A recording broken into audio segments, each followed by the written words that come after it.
Okay, let's be honest. If I say the words special purpose taxing districts, do your eyes glaze over? Oh, immediately. It sounds like the driest, most boring meeting at City Hall imaginable. Right? But what if I told you it's actually a secret weapon for home builders to unlock massive value? Okay, now I'm listening. We're talking about doing more with less, right? Exactly. We're diving into an article by John McManus featuring Carter Froelich from Launch Development Finance Advisors, and it's all about turning land constraints into cash flow. And let's face it, the market right now, it is tough sledding.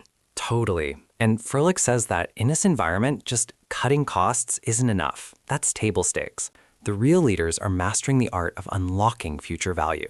So how do we do that without bankrupting the project up front? Enter the alphabet soup: CFDs, MUDs, CDDs, and metro districts. I love a good acronym. Break it down for me. These are all variations of special purpose taxing districts.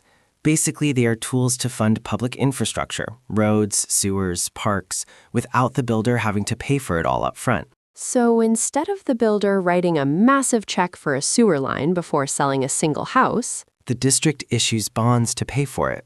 And here's the kicker. It's repaid over time by the future residents who actually use it. Okay, so it's like infrastructure now, payment later. Precisely. Froelich calls it monetizing future value. It's not a magic trick. It's just aligning the cost with the benefit. That makes sense. Why should the builder or the first buyer front load the cost for a road that's going to last 50 years? Exactly. Spread that cost out. It keeps home prices competitive because the developer didn't have to bake that huge infrastructure cost into the home price. This sounds like a win-win.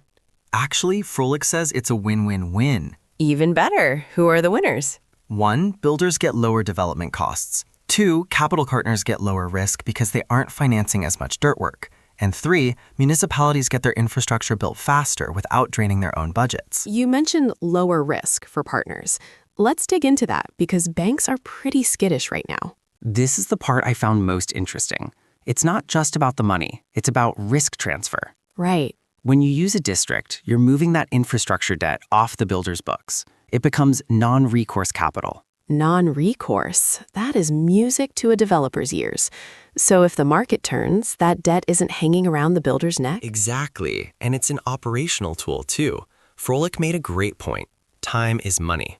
Always. By funding infrastructure up front through the district, you eliminate bottlenecks. You can start vertical construction, actually building the houses sooner. Which means you sell homes sooner, which boosts your IRR. It's all connected. Now, before everyone rushes out to start a metro district, there is a catch. It's not a rubber stamp. There's always a catch. What does it take? You need legal approval, robust financial modeling, and total transparency. You can't just slap a tax on people and hide it. Right. The homeowners need to know what they're paying for. But if it means a nicer community with better amenities, usually there's little resistance. Here's the reality check, though. Institutional capital, the big money, is starting to demand this. Really? So it's becoming a requirement? Pretty much. Froelich notes that savvy equity partners look for these districts in the pro forma. If you aren't using them, you look unsophisticated. Ouch. So it's not just a nice to have, it's a adapt or get left behind situation. That's the vibe. As we look toward 2026, using tools like this is how you play both offense and defense. you create value, but you also protect your capital. Froelich put it best. Districts are about unlocking value that's already there. You just have to be smart enough to structure around it. Smart stuff. I'll never look at a municipal utility district the same way again. Thanks for the breakdown. Anytime.